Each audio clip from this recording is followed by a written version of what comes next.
Creating a project in VEX Code V5 blocks is easy. Blocks can be dragged from the toolbox into the project workspace.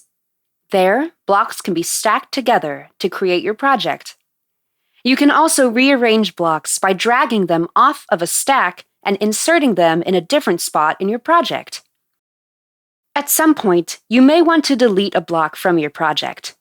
To delete part of a stack of blocks that are not within a loop, separate the blocks from your project and drag it back to the toolbox area.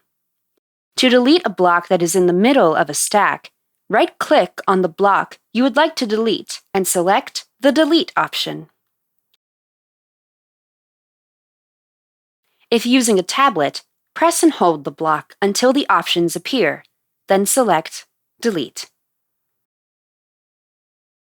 If you would like to move a block from your project for later use, remove it from the stack and move it off to the side.